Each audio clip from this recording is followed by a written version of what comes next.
Alors je crois qu'en fait, souvent les choses sont dans le temps long. C'est-à-dire que c'est pas au moment, c'est pas les années d'enseignement qui ont été forcément déterminantes, même si elles l'ont été, mais c'était déjà en gestation bien auparavant.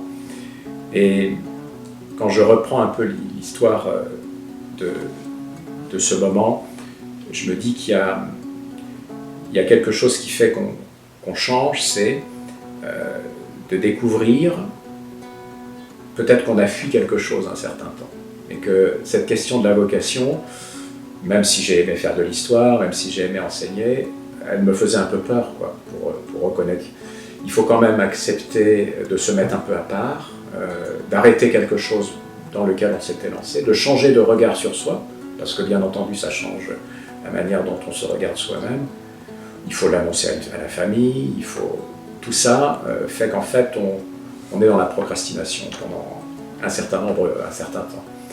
Et il faut une sorte de courage, une sorte de déclic pour qu'on passe à autre chose, comme on disait tout à l'heure, et qu'on se décide enfin à prendre le taureau par les cornes et à dire je le fais. Est-ce que je le fais? Est-ce que cette grande aventure-là, je l'ose? Voilà.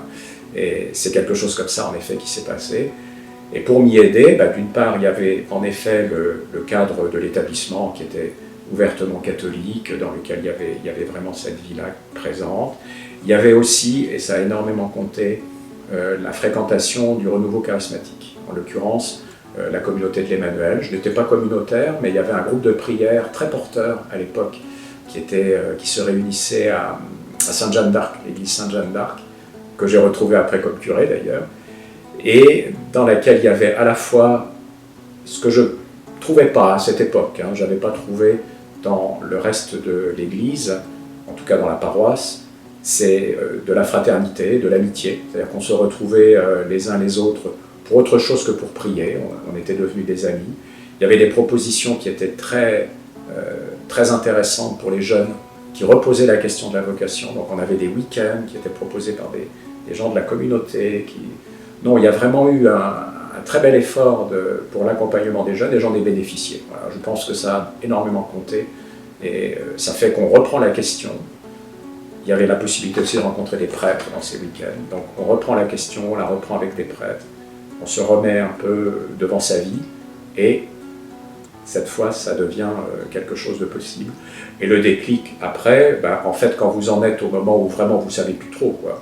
Parce que le moment où j'en étais arrivé, c'est le métier de prof, bien que difficile au début, je n'ai pas précisé ça, mais c'est dur d'être prof. Et j'en ai bavé, disons la première année au moins.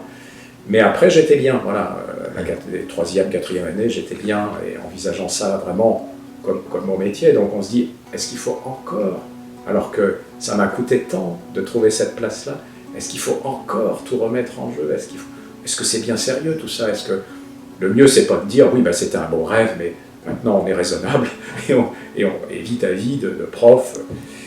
Et en fait, donc à ce moment-là, ce qui est proposé, c'est souvent une retraite de discernement, que j'ai faite effectivement. En fait, il y en a eu deux. Il y en a eu une dans une abbaye, qui a permis de faire un premier point, mais c'est dans l'abbaye, c'est là où les choses des fois sont curieuses, que le frère hôtelier m'a dit, ce dont tu as besoin, c'est une retraite de discernement. Je vais te donner une adresse. Et il m'a donné une adresse. Je suis allé à cette retraite, donc une retraite ignatienne.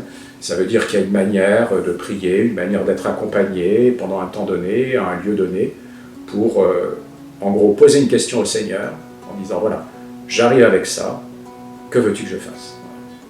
Et j'ai eu une réponse pour moi, qui était claire, qui était, non, n'oublie pas le projet que tu avais eu, et vas-y, quoi. Et c'est ce que j'ai décidé à ce moment-là.